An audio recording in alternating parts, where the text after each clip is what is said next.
तो अगर मैं आपसे कहूँ कि 0%, 1%, 3% मेकिंग चार्ज एक झूठ हो सकता है, और अगर आप 23% मेकिंग चार्ज दे रहे हो तो शायद आप ब्रांड के नाम का पैसा भर रहे हो, गोल्ड का नहीं।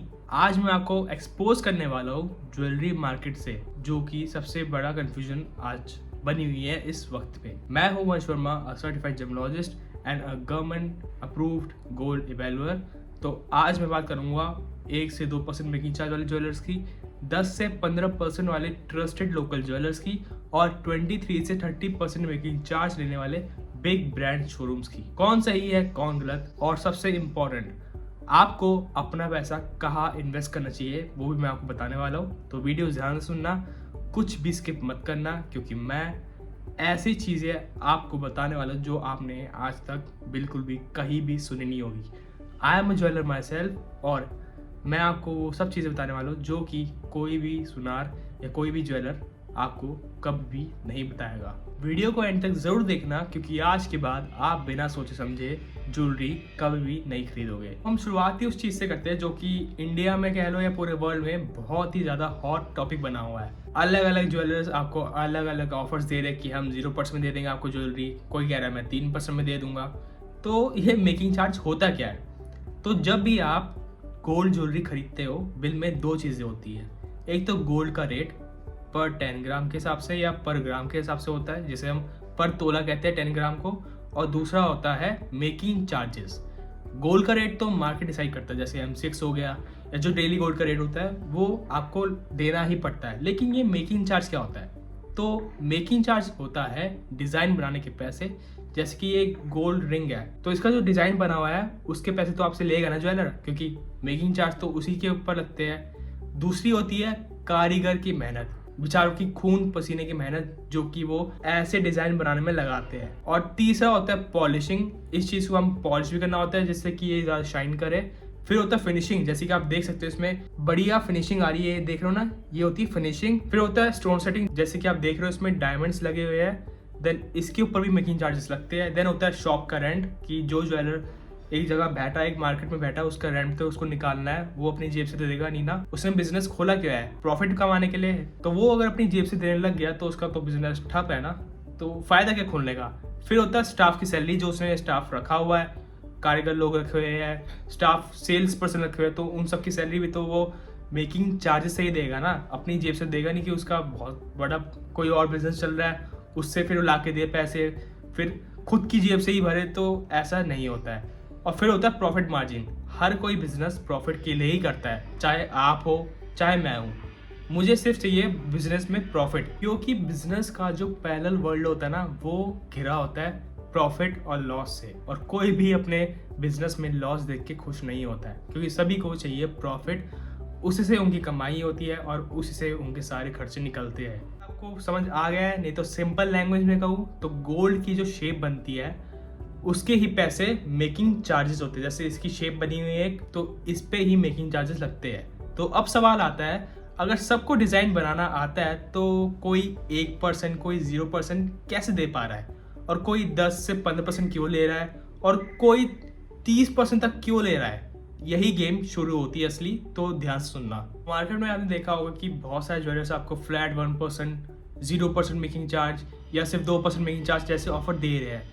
सुनने में अमेजिंग लगता है ना कि वाओ इतना बड़ा ऑफर, हमारी तो इतनी बड़ी सेविंग्स हो जाएगी। पर सच क्या है इसके बारे में? सच ये है कि कोई गोल्ड ज्वेलरी बनाना 2 मिनट का खेल नहीं है कि पानी घोला और मैगी बन गई। कारीगर भी अपनी लेबर कॉस्ट लेता है, जो कि कभी कभी 8 से 10% तक होती है। तो बाकी लोग 1% में कैसे दे पा रहे हैं? यहाँ 3 ट्रिक्स यूज होती है जो कि मैं आपको बताने वाला हूँ। पहली ट्रिक वो होती है गोल्ड रेट को हाई रखना। जो लोग आपको 0%, 1% या 2% में दे रहे हैं, वो लोग क्या करते हैं, मेकिंग चार्ज कम दिखाते हैं, लेकिन गोल्ड का रेट मार्केट से 200 से 400 रुपए पर ग्राम ज्यादा रखते हैं, जिससे कि उनकी जो लेबर कॉस्ट है वो तो वापस आ जाती है और आपको पता नहीं चलता, क्योंकि आपका ध्यान किस पे होता है? आपका होता है मेकिंग चार्जेस पे। आप ये ध्यान नहीं रखते कि ये गोल्ड का रेट क्या लगा रहा है। मेकिंग चार्ज होगा 3%, आपको वाह सिर्फ 3% पे ध्यान जाएगा आपका, ये नहीं जाएगा कि गोल्ड रेट क्या लग रहा है, तो वो उसमें ही कमा जाते हैं। और ट्रिक 2 होती है वेस्टेज ऐड करना। बिल में लिखेंगे मेकिंग चार्ज 1%, लेकिन वेस्टेज 8%, और कस्टमर कंफ्यूज हो जाता है कि यार ये वेस्टेज 8% लिखी है, मेकिंग चार्ज 1% है, तो इसका एंड रिजल्ट पता क्या होता है, आप उसे 9% ही दे रहे हो। तो हम ज्वेलर्स क्या करते हैं, हम वेस्टेज को मेकिंग चार्ज में ही ऐड करके आपसे लेते हैं, लेकिन ये क्या करते हैं, जो 0% या 1% दे रहे हैं वो आपका मेकिंग चार्ज अलग लेते हैं और वेस्टेज अलग लेते हैं, जिससे कि एंड रिजल्ट यही होता है कि आप 9% दे के आ चुके होते हो और वही मेकिंग चार्ज दे रहे होते हैं जो आप अपने ज्वेलर को दे रहे थे। तीसरी ट्रिक होती है प्योरिटी का गेम। कई जगह आपको 22 कैरेट बोल के 18 कैरेट पकड़ा देंगे। हॉलमार्क चेक नहीं करना होता लोगों को, क्योंकि उनका ध्यान क्या होता है, उनका ध्यान सिर्फ मेकिंग चार्ज पे होता है। इसलिए मैं हमेशा कहता हूँ, हमेशा BIS हॉलमार्क चेक करो। वो क्या होता है, वो होता है BIS सिंबल, कितने कैरेट का है, जैसे 18 कैरेट का है, कितना प्योरिटी है, 750 प्योरिटी है, और आपका हॉलमार्क सेंटर का सिंबल आता है उसमें, और आपके ज्वेलर का जो कंपनी का सिंबल आता है। तो ये चेक करना बहुत ज़रूरी होता है। इसी को हम, जो ये 4-5 सिंबल है, इसको हम पूरा BIS हॉलमार्क कहते हैं। मैं ये नहीं कह रहा कि जो 1-2% में आपको ज्वेलरी दे रहे हैं वो गलत है, लेकिन मेजॉरिटी केसेस में ये मार्केटिंग स्ट्रेटेजी होती है। तो चीप सुन के हम अट्रैक्ट हो जाते हैं, सिर्फ मेकिंग चार्ज देख के हम अट्रैक्ट हो जाते हैं, तो वहीं पे गेम हो जाता है हमारा खल्लास और हम लुट जाते हैं। और फिर हम जो हमारा ट्रस्टेड ज्वेलर था उस पर जाते हैं, उसको दिखाते हैं, फिर जो कुछ और निकलता है तो फिर हम फंस जाते हैं कि क्या करें। ना वो जिससे लाया 1-2% वाले से, ना वो वापस लेगा, ना पैसे वापस करेगा। तो नुकसान तो उनका ही होता है ना, जो ज्वेलरी खरीदते हैं ऐसे ऑफर्स देख के। बात करते हैं कि बड़े शोरूम ब्रांड्स जैसे कि Tanishq, Kalyan jewellers, Malabar gold and diamonds, इनके मेकिंग चार्ज 23% से 30% तक क्यों होते हैं। लोग कहते हैं भाई महंगा है, लेकिन समझो ये लोग क्या देते हैं। फर्स्ट तो ये आपको देते हैं सर्टिफाइड प्योरिटी, मतलब कि जो प्योरिटी आपको ये बोलेंगे कि 22 कैरेट है तो वो 22 कैरेट ही निकलेगा। सेकंड, ये आपको देते हैं प्रॉपर बिलिंग के साथ, यानी प्रॉपर GST बिलिंग के साथ।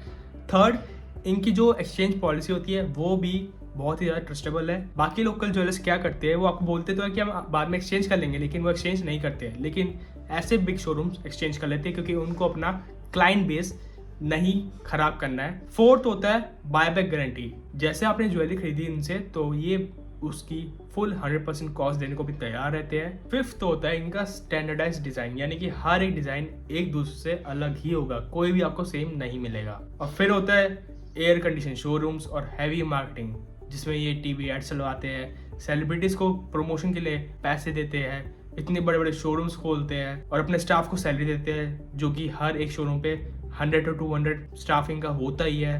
तो ये सब का पैसा कहाँ से लाएंगे, आपसे ही लेंगे ना वो। तो ये सब का कॉस्ट मेकिंग चार्ज में ऐड हो जाता है। तो क्या ये गलत कर रहे हैं, बिल्कुल भी नहीं। अब आपको इतना अच्छा एनवायरनमेंट दे रहे हैं, आपका एक्सपीरियंस नरिश कर रहे हैं, तो इन सब की कॉस्टिंग तो लगेगी ना। जितनी लग्जरी एनवायरनमेंट आपको मिलेगा उतना ही आप अच्छा फील करोगे ना, तो सबकी जो कॉस्ट होती है मेकिंग चार्ज में ऐड हो जाती है। इसलिए ऐसे ब्रांड्स हाई मेकिंग चार्ज आपसे चार्ज करते हैं। तो ये देना कोई गलत चीज़ नहीं है, क्योंकि आपका ही एक्सपीरियंस नरिश हो रहा है, आपको ही अच्छे मन से चैन पड़ रहा है कि हाँ सही बड़ी जगह बैठे हैं, और फिर बाहर लोगों को दिखाना भी तो है कि हमने तनिष्क से रिंग बनवाई है। तो मेन चीज़ यही होती है ज्वेलरी इंडस्ट्री में, जितना हम ज्वेलर्स आप जैसे क्लाइंट से रिलेशन बना के रखेंगे और आपको अच्छा एक्सपीरियंस देंगे, उतना ही हम जैसे ज्वेलर्स का जो बिजनेस होता है वो बूस्ट होता है, तभी हमारा एक ब्रांड बनता है। तनिष्क ने भी यही किया था, उसने दूसरे ज्वेलर्स को एक्सपोज करा था और खुद एक बड़ा ब्रांड बन के आज खड़ा है और $1 ट्रिलियन कंपनी बन चुकी है वो। मैं ज्वेलर से यही कहूँगा कि अपने क्लाइंट के साथ रिलेशनशिप बना के रखिए, उनको अच्छा एक्सपीरियंस दे, जिससे कि आपका बिजनेस थोड़ा चल सके। जैसे कि आजकल मार्केट में गोल्ड और सिल्वर के रेट बहुत ही ज़्यादा आसमान फाड़ चुके हैं, लेकिन अगर आपका रिलेशन अपने क्लाइंट से अच्छा होगा और आप सही चीज़ सही क्वालिटी दे पा रहे हो, तो आपका बिजनेस चलता ही रहेगा। कभी ये नौबत नहीं आएगी कि बिजनेस बंद हो गया, लॉस हो गया। आपका बिजनेस प्रॉफिट पे ही होगा हर बार। अब मैं बात करूंगा उन ज्वेलर्स की जो 20, 30, 50 सालों से एक ही मार्केट में एक ही जगह बैठे हैं, जिनको आपके दादा परदादा मम्मी पापा सब जानते हैं। इनके मेकिंग चार्ज 10 से 15% क्यों होते हैं, ना बहुत कम ना बहुत ज़्यादा। ये एक बैलेंस्ड कैटेगरी होती है। इनके एडवांटेजेस क्या होते हैं, आप इजीली इनसे अच्छे से नेगोशिएशन कर सकते हो, आपकी पर्सनल रिलेशनशिप होती है इनके साथ, और बेटर एक्सचेंज फ्लेक्सिबिलिटी होती है। मतलब ये आपको बोलेंगे कि हम एक्सचेंज देंगे तो वो देंगे, ऐसा कोई बात में नहीं होता कि हम नहीं दे पाएंगे, आपने इधर से सामान नहीं लिया, क्योंकि इनका सारा काम चलता है भरोसे पे। तो अगर आप उन ज्वेलर्स पे भरोसा करते हो तो आप उनसे ज़रूर खरीदिए, क्योंकि अगर आप ये 1% 2% वालों के पास भागोगे तो इनका क्या होगा? इनकी भी तो फैमिली है ना, इनके भी तो बच्चे, इनका भी तो पेट है जिनको पालना है। तो आप इनसे भी लीजिए अगर आप इन पे ट्रस्ट करते हैं तो। ये लोग ब्रांड मार्केटिंग पे पैसा खर्च नहीं करते, इसलिए ये 25 से 30% नहीं चार्ज करते आपसे। ये 10 to 15% में ही खुश होते हैं। तो इनका प्रॉफिट भी निकल जाता है, इनके स्टाफ की सैलरी भी निकल जाती है, और जो ऊपर नीचे खर्चे होते हैं, रेंट और बिजली के खर्चे, वो भी निकल जाते हैं। तो मैं ये कहूँगा कि सिर्फ ट्रस्टेड ज्वेलर से ही लो जो पुराना बैठा हो मार्केट में। ये नहीं कि अभी 1-2 साल पहले आया है, उसने नए नए ऑफर्स चला दिए तो सब पब्लिक उधर ही भाग रही है। उससे लो जो पुराना है और जो ट्रस्टेड है। कि क्या होता है, ये स्कैम करने के लिए आपको 1% का झांसा नहीं देते। इनका सारा बिजनेस ट्रस्ट पे चलता है। अगर ज्वेलर पुराना है, रेप्यूटेड है और फैमिली ट्रस्टेड है तो आप 10 से 15% देने में बिल्कुल भी मत इनसे बहस कीजिए कि आप कम कीजिए मेकिंग चार्जेस। ये रहने दीजिए। आप इतने ज़्यादा बड़े ब्रांड्स में जाके भी तो 23 से 30% तक मेकिंग चार्ज देते हो, लेकिन आपके मुंह से कुछ निकलता नहीं उनके सामने। तो इनसे क्यों इतना नेगोशिएट करना होता है। अब फाइनल सवाल है कि वीडियो जब तक देख लिया और समझ नहीं आ रहा कि किससे ले, 1% वाले से ले, 25% वाले से ले या 10 से 15% वाले से ले। तो एज अ ज्वेलर मेरा पर्सनल सजेशन ये है, अगर आपको बिल्कुल रिस्क नहीं लेना है तो बिग ब्रांड से लो, जैसे कि तनिष्क, कल्याण, मालाबार।